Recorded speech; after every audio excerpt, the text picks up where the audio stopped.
स्थापकाय च धर्मस्य सर्वधर्मस्वरूपिणे अवतार वरिष्ठाय रामकृष्णाय ते नमः। मंचे उपविष्ट आमादेर संघेर साधारण सम्पादक परम पूजनीय श्रीमद स्वामी सुहितानंदजी महाराज एखाने उपस्थित आছেন परम पूजनीय आमादेर रामकृष्ण मठेर अछि परिषदेर सदस्य एवं रामकृष्ण मिशनेर परिचालन समितिर सदस्य परम पूजनीय श्रीमद स्वामी शिवमयानंदजी महाराज, अन्यान्य पूजनीय वरिष्ठ सन्यासीबृंद, श्रद्धेय सन्यासीबृंद जारा एखाने रयेछेन एवं अत्यंत श्रद्धेय भक्तमंडली जारा आज এই भक्त सम्मेलन যোগদান করেছেন। আমরা আজকে এই প্রাতঃকালীন ভক্ত সম্মেলনের প্রথমেই একটি অত্যন্ত সুন্দর অনবদ্য আশীর্বাণী শুনেছি। সেই আশীর্বাণীতে শ্রীরামকৃষ্ণ ভক্তদের জন্য গৃহীদের জন্য কি বলে গেছেন খুব সুন্দর করে বর্ণিত আছে এবং সেই সূত্রকে ধরেই আমি আমার আলোচনা এগোব। আপনারা সবাই জানেন যে আমার বক্তব্য বিষয় হচ্ছে গৃহস্থ জীবনে শ্রীরামকৃষ্ণ। এ প্রসঙ্গে বলতে গিয়ে আমার মনে পড়ছে आज থেকে প্রায় 70 বছর আগেকার একটি ঘটনা যা বইতে আমি পড়েছি। স্বামী শঙ্করানন্দজি মহারাজ তখন বেলুড় মঠের প্রেসিডেন্ট।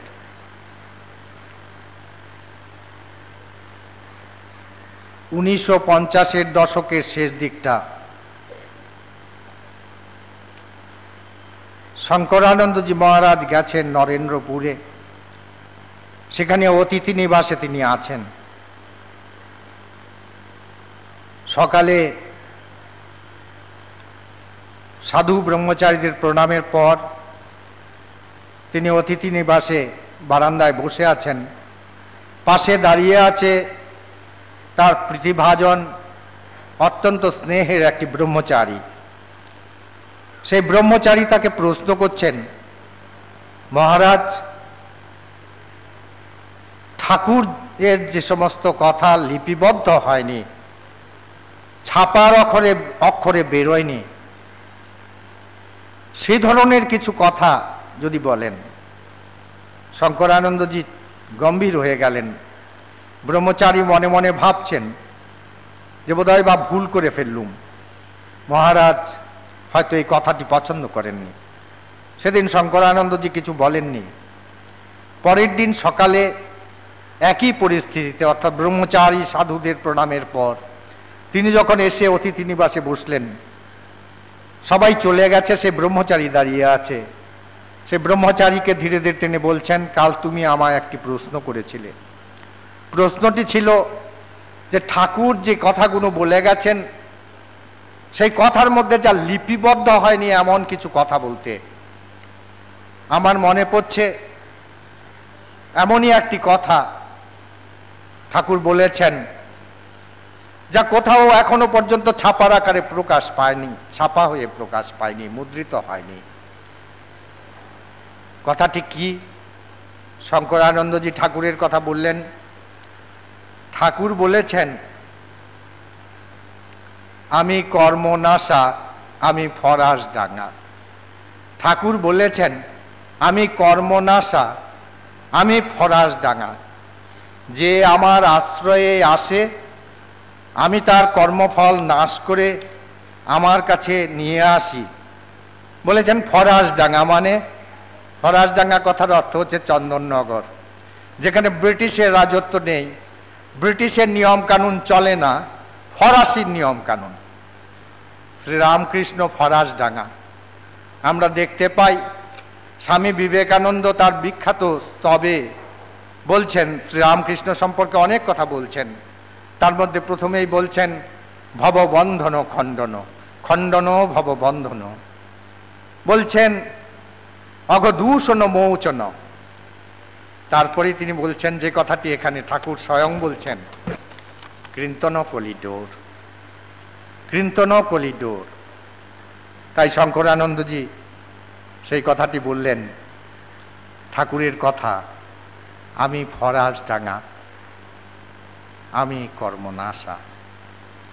ঠাকুরের জীবনীতে আমরা পাই বারাণসী ধামে গিয়েছেন,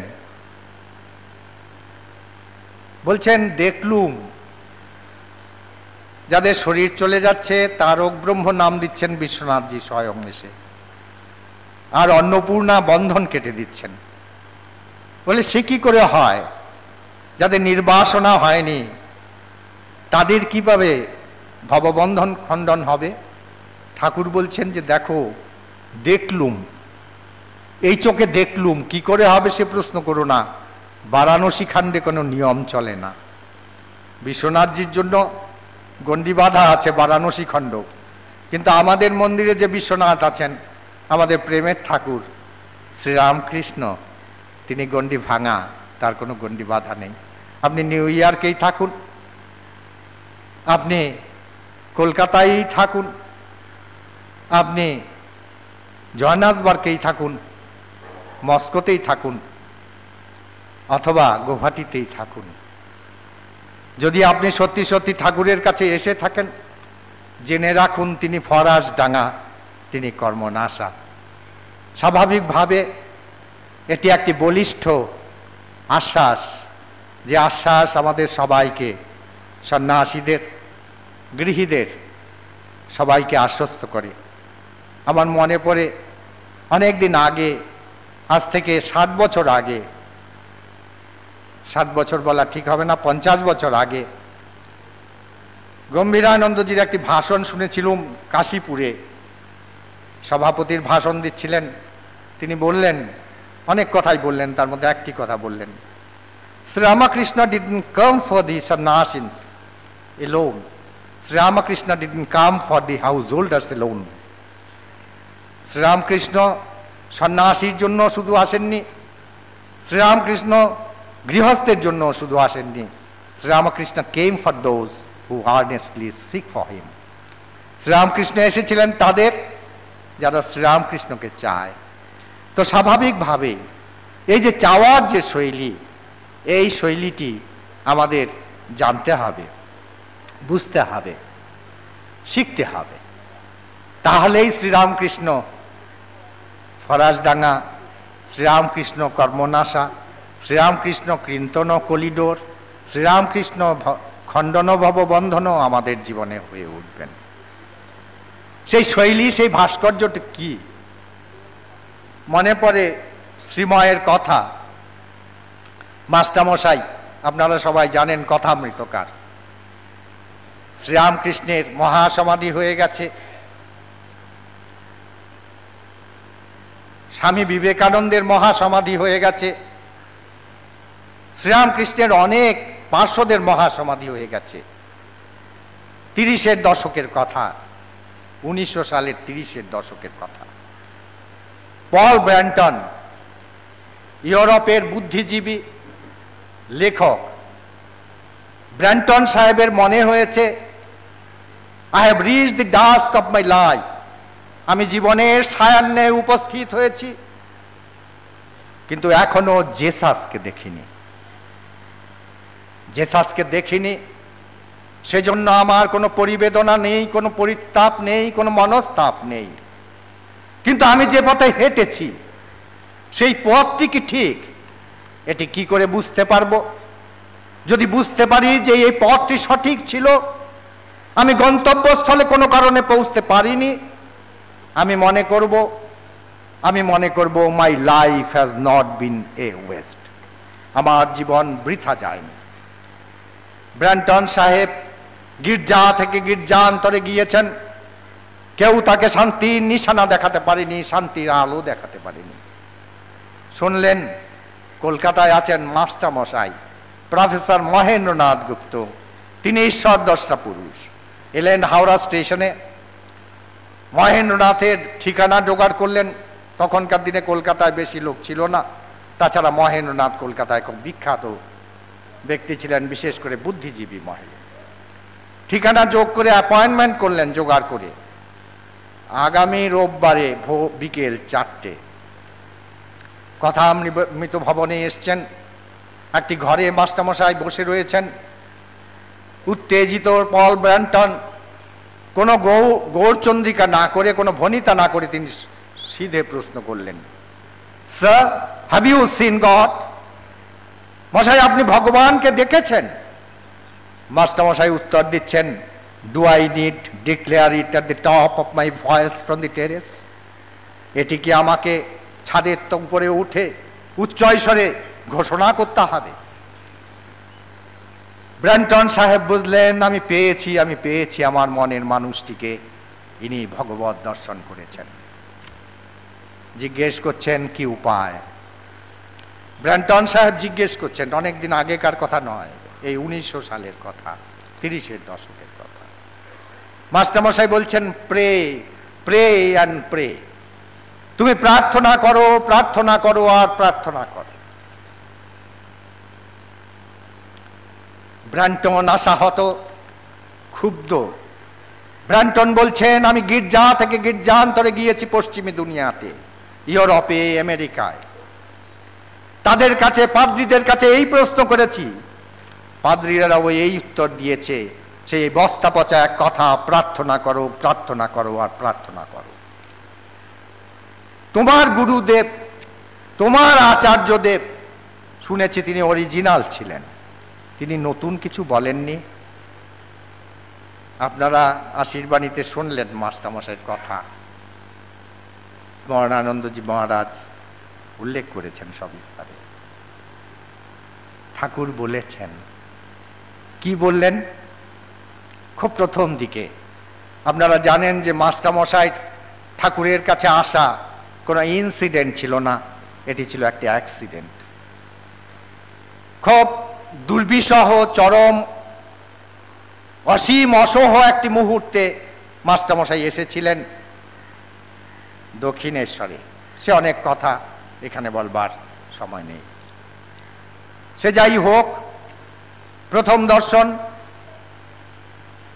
দর্শনেই এক মহামন্ত্র তিনি পেয়েছিলেন, যেটি আমাদের পূজনীয় সাধারণ সম্পাদক মহারাজ বললেন, আবার এসো হে আধ্যাত্মিক নবোদয়ের পরিব্রাজক, তুমি যখন শ্রীরামকৃষ্ণের ভাবকে গ্রহণ করছো, হামাগুড়ি দিয়ে চলছো, মাঝে মাঝেই পড়ে যাচ্ছ, কিন্তু ভয় নাই, তবু ভয় নাই। আবার উঠে দাঁড়াও, শ্রীরামকৃষ্ণের ভাবকে আবার স্মরণ করো, আবার এসো, মুহুর্মুহু শ্রীরামকৃষ্ণের কাছে এসো। তারপর দ্বিতীয় দর্শন, অনেক কথা বলছেন, সংসারীদের কেমন করে থাকতে হবে, হাতে তেল মেখে কাঁঠাল ভাঙা, যেমন আটা লাগে না হাতে। বলছেন পাকাল মাছের মতো থাকতে হবে। বলছেন দেখো, 3 টান, সতীর প্রতি টান, বিষয়ের প্রতি টান, মায়ের সন্তানের প্রতি টান, এই 3 টান যদি এক হয় তাহলেই ভগবান লাভ। মাস্টারমশাইকে কখনো কখনো ভৎসনাও করছেন, তুমি বুঝি খুব জ্ঞানী গো। বলছেন তোমাদের কলকাতার লোকগুলোর ওই এক কাজ, নেকচার আর নেকচার। মাস্টারমশাই জিজ্ঞেস করছেন উপায় কি, গৃহস্থের উপায় কি? ঠাকুর অনেক কথা বললেন, তার মধ্যে কয়েকটি কথা অত্যন্ত গুরুত্বপূর্ণ। সেই কথাগুলো হলো চারটে কথা। একটি হচ্ছে যেটি আপনারা শুনেছেন এর মধ্যেই, সাধু সঙ্গ। আরেকটি হচ্ছে নির্জন বাস, আরেকটি হচ্ছে স্মরণ মনন, আরেকটি হচ্ছে বিশ্বাস। এই চারটি হচ্ছে প্রধান। সাধু সঙ্গ, বেলুড় মঠে এলুম, কয়েকজন সন্ন্যাসীর সঙ্গে দেখা সাক্ষাৎ করলুম, আর কিছু সেকুলার কথা যাকে বলে, সেকুলার কনভারসেশন, যার সঙ্গে ঈশ্বরের কোনো সম্পর্ক নেই, শাস্ত্রের কোনো সম্পর্ক নেই, ভগবানের কোনো সম্পর্ক নেই, এই ধরনের সমস্ত পার্থিব কথাবার্তা সেরে সৌজন্য বিনিময় করবার পর চলে গেলুম। এটি সাধু সঙ্গ আদৌ নয়। সাধু সঙ্গ হচ্ছে সাধু ভাবের সঙ্গ। এখন সাধু ভাবটি কোথায় পাব? সাধু ভাব রয়েছে ঠাকুর, মা, স্বামীজি, বিভিন্ন শাস্ত্রগ্রন্থ, তার মধ্যে সাধু ভাব রয়েছে। তাহলে আপনারা বলতেই পারেন যে বেলুড় মঠে গেলুম, সাধুর সঙ্গে দেখা করলুম, সাধুর সঙ্গে কথা কইলুম, সাধু সঙ্গ হলো না, তাহলে কি করে সাধু সঙ্গ হবে? ঠাকুর, মা, স্বামীজির ভাবের সঙ্গে কি করে পরিচিত হব? ওই যে বললুম, শাস্ত্র, ঠাকুরের কথা, মায়ের কথা, স্বামীজির বাণী ও রচনা ইত্যাদি। তাহলে বলবেন যে তাহলে বেলুড় মঠে আর কেন আসবো? বেলুড় মঠে আসবারই কি দরকার, আর চাঁদা দেবারই বা দরকার কি? তা নয়, বেলুড় মঠে আসতে হবে। কেন আসতে হবে? আসতে হবে যে একটি প্রক্রিয়ার মাধ্যমে আপনারা যেটি পড়ছেন কথামৃতে, যেটি পড়ছেন বাণী ও রচনায়, যেটি পড়ছেন গীতাতে, যেটি পড়ছেন ভাগবতে, সেটা একটি প্রক্রিয়ার মাধ্যমে আসতে হবে। যেমন ধরুন, আপনারা বট গাছ তো দেখেছেন সবাই, বট গাছ, অশ্বত্থ গাছ। এখানে এমন একজনও নেই যে বট গাছ, অশ্বত্থ গাছ দেখেনি। আমরা সাধারণভাবে জানি যে গাছের যে বীজ, তার থেকেই গাছ জন্মায়। আপনি 1000টা বীজ বট গাছের পুঁতে দিন, এখানে একটিও কি বট গাছ জন্মাবে? জন্মাবে না। এটা একটি প্রক্রিয়ার ভেতর দিয়ে আসতে হয়। একটি পাখির বিষ্ঠার সঙ্গে সেই বীজ যখন আসবে, তখন সেখান থেকেই বট গাছ জন্মাবে। ঠিক তেমনি আপনি যে কথা উপনিষদে পড়ছেন, কথামৃতে পড়ছেন, বাণী রচনায় পড়ছেন, সেটি এমন একটি আধারের মাধ্যমে আসতে হবে যার মধ্যে সাধনার ওজস্বিতা আছে। সেই যে ঊর্জা, সেই যে শক্তি, সেই শক্তির ফলে আপনার বিশ্বাসের দিকে এগিয়ে যেতে সহায়তা হবে। এটি হচ্ছে সাধু সঙ্গ। 2 নম্বর হচ্ছে নির্জন বাস। নির্জন বাস করতে আমরা যাই, উত্তরাখণ্ডে যাই, উত্তর কাশীতে যাই, কিন্তু ওখানে গেলেই নির্জন বাস হবে না। আমরা উত্তরাখণ্ডে গেলাম, উত্তর কাশীতে গেলাম, সারাক্ষণ মোবাইল নিয়ে কলকাতার সঙ্গে কথা বললাম, তাতে কিছু লাভ হবে না। বাইরের নির্জনতা নিশ্চয়ই একটি গুরুত্বপূর্ণ উপাদান নির্জন বাসের, কিন্তু তার চাইতেও বড় কথা হচ্ছে ভেতরকার নির্জনতা। যখন আমরা ভেতরের দিকে তাকাবো, দেখতে পাবো জন্ম জন্মান্তরে বহু অতিথিকে আমরা স্থান দিয়েছি ভেতরে। অতিথির হাট বসেছে, সবাকে দেখা যাচ্ছে, শুধু ঠাকুরকে দেখা যাচ্ছে না। তাই আমাদের এমন একটা অবস্থায় পৌঁছতে হবে, উত্তরিত হতে হবে, যে অবস্থায় প্রভু তুমি আর আমি, এছাড়া তৃতীয় কোনো ব্যক্তি নেই। সেটি হচ্ছে নির্জন বাস। এবং স্বাভাবিকভাবেই এর আদর্শ হচ্ছে intense calmness in intense crowd. সেটি হচ্ছে নির্জন বাস। সেটি কি করে হবে? অভ্যাস যোগে নতু কন্তেও, অভ্যাস যোগের দ্বারা তা হবে। আর আমরা কি করব? বিশ্বাস। বিশ্বাস জিনিসটি কি? একটি গল্প মাধবানন্দজি বলতেন, খুব ভালোবাসতেন গল্পটি বলতে।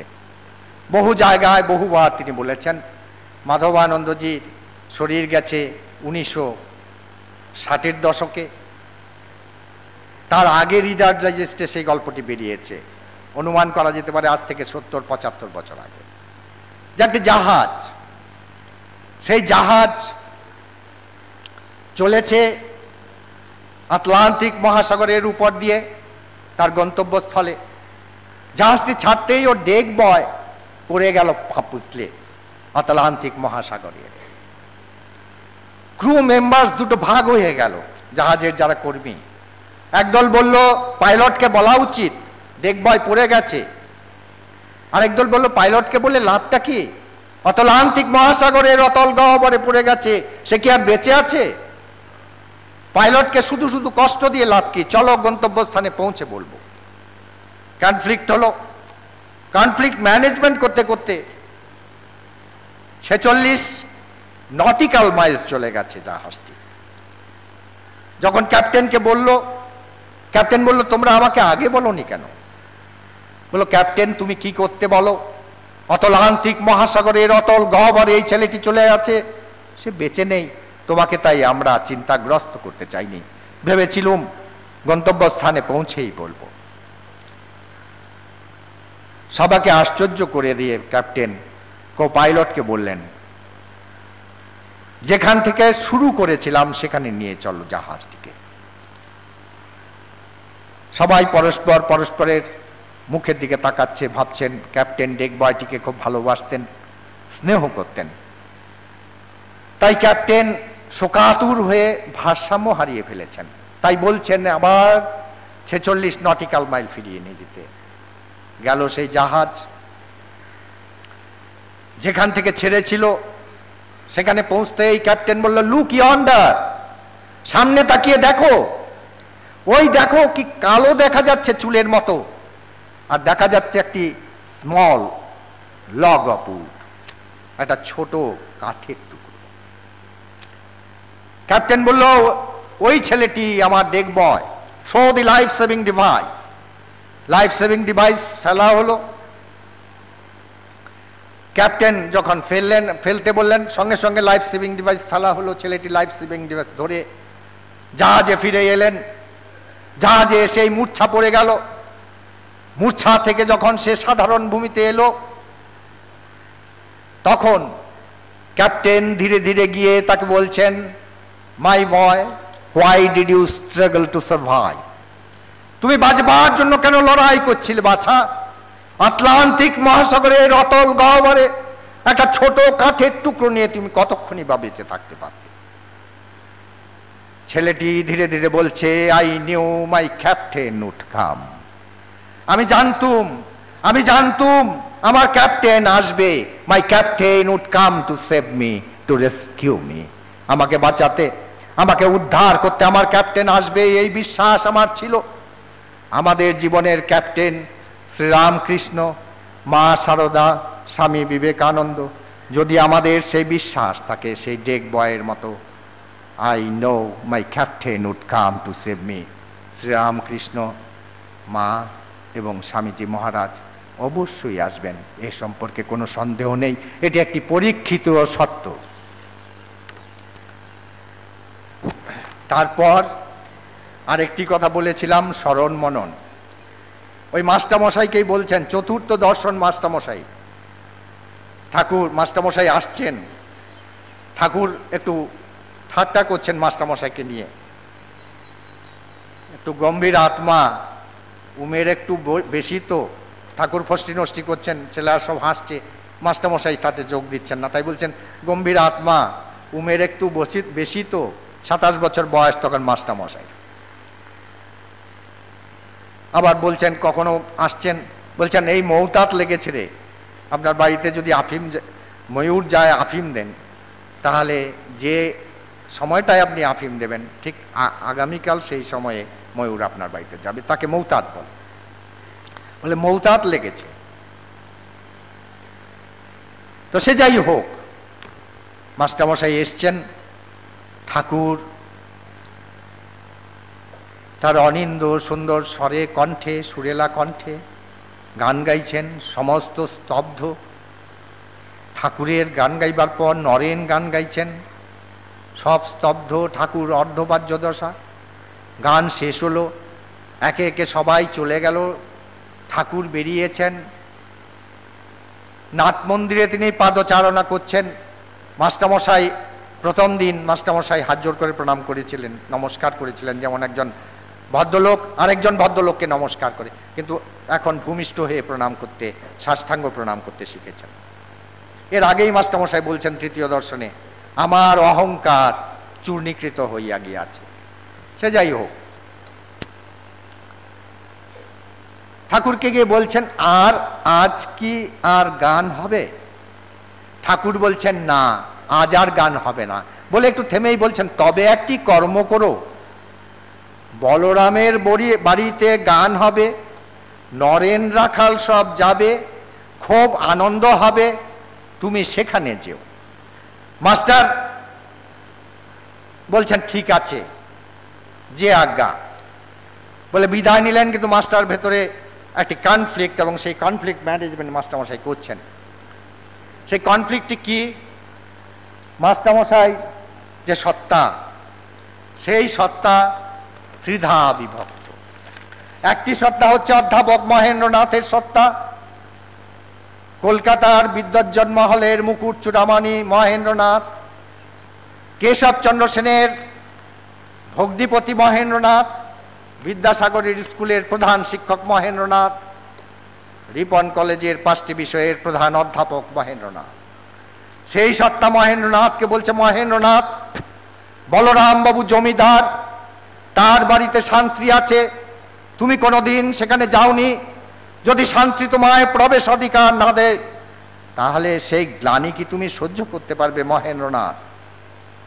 আরেকটি সত্তা ভক্তপ্রবর মহেন্দ্রনাথ, যে মহেন্দ্রনাথের হৃদয় সম্রাট শ্রীরামকৃষ্ণ, যে মহেন্দ্রনাথ সর্বস্ব শ্রীরামকৃষ্ণের শ্রীচরণ কমলে সমর্পণ করেছেন, যার ইহকাল পরকাল শ্রীরামকৃষ্ণ, যার জীবনের ধ্রুবতারা শ্রীরামকৃষ্ণ, যার আচার্য, যার গুরু শ্রীরামকৃষ্ণ, সেই শ্রীরামকৃষ্ণকে তিনি কথা দিয়েছেন। ভক্ত মহেন্দ্রনাথের সত্তা বলছে, মহেন্দ্রনাথ, তুমি যদি প্রতিশ্রুতি পালন না করো, তাহলে কি সত্যের প্রত্যবায় হবে না? সত্যের অপলাপ হবে না? তাতে কি তোমার প্রত্যবায় হবে না? আর সেই প্রত্যবায় হলে তুমি কি ভেবেছ মহেন্দ্রনাথ যে তোমার নরকেও স্থান হবে? এই দুটি সত্তা কনফ্লিক্ট করছে, সংঘর্ষ করছে। তখন মহেন্দ্রনাথের যে তৃতীয় সত্তা, নিরপেক্ষ সত্তা, মহেন্দ্রনাথের ব্যক্তিত্বের নিরপেক্ষ উপাদান, the neutral content of his personality, সেটি বলছে, মহেন্দ্রনাথ, ঘাবড়িও না, তুমি তো এই মাত্র ফটকে এসছো, প্রধান ফটকে এসছো, এত ঘাবড়ানোর কি আছে? চলো চলো তার কাছে, যাকে তুমি প্রতিশ্রুতি দিয়েছো, তার শ্রীচরণে গিয়ে সব নিবেদন করো। তিনি কি বলেন, কি সমাধান তিনি দেন? ঠাকুর অদ্ভুত কনফ্লিক্ট ম্যানেজমেন্ট করছেন। মহেন্দ্রনাথ লিখছেন চতুর্থ দর্শনে, নাট মন্দিরে পাদচারণা করিতেছেন, একেলা নিঃসঙ্গ সিংহের ন্যায়, সিংহ তো বটেই, ভবতারিণীর ভাবের প্রধান সংবাদক, সিংহ বই কি আর কি। ঠাকুর ওকে দেখেই প্রশ্ন করছেন, আবার এলে যে গো, বলে থমকে দাঁড়ালেন।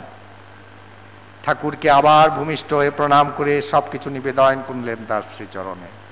তার কনফ্লিক্ট, তার সংশয়, অদ্ভুত সমাধান, অদ্ভুত আশ্বাস শ্রীরামকৃষ্ণ সেদিন দিয়েছিলেন শ্রীমকে, এবং শ্রীমর মাধ্যমে যারা এসে প্রত্যাবর্তন করেছে তাদের, যারা এসেছিল সেদিন তাদের, যারা ভাবিকালে আবার আপনার মতো আসবে তাদের। সেটি কি?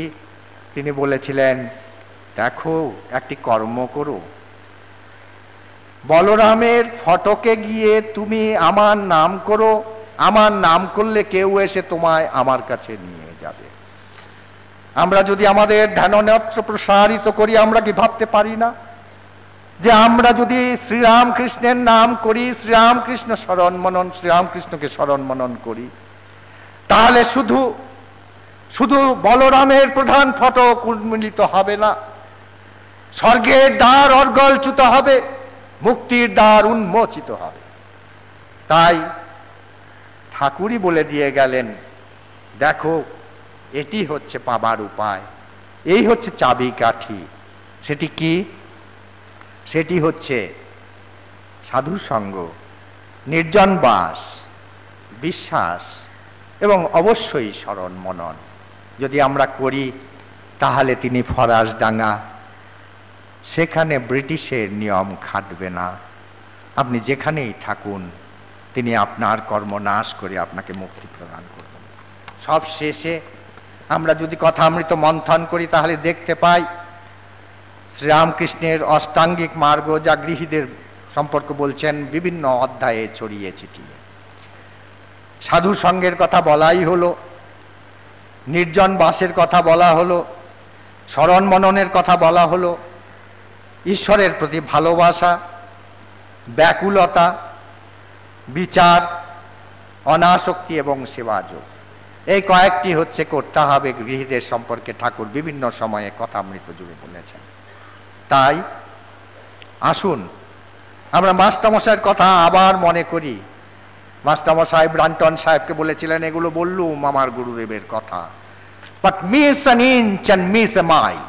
তুমি মনে রেখো এতে যদি 1 ইঞ্চি তুমি ভুল করো তাহলে 1 মাইল ভুল করা হবে, 1 মাইল দূরে চলে যাবে। তাই আসুন এই ভক্ত সম্মেলনে আমরা শ্রীরামকৃষ্ণের কাছে প্রার্থনা করি। স্বামীজি বলেছিলেন, if I have understood him right, he is not god, he is the father of god. আমি যদি শ্রীরামকৃষ্ণকে ঠিক বুঝে থাকি, শ্রীরামকৃষ্ণ ভগবান ছিলেন না, ভগবানের বাপ ছিলেন।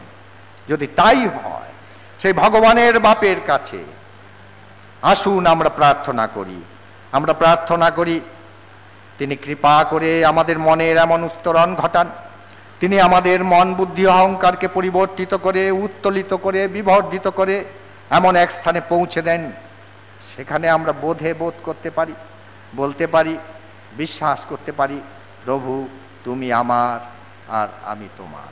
তবেই এই ভক্ত সম্মেলন সার্থক। আপনাদের শুভেচ্ছা জানাই, অভিনন্দন জানাই, নমস্কার জানাই, কৃতজ্ঞতা জানাই, এতক্ষণ ধরে আপনারা কৃপা করে আমাকে সহ্য করলেন। ধন্যবাদ।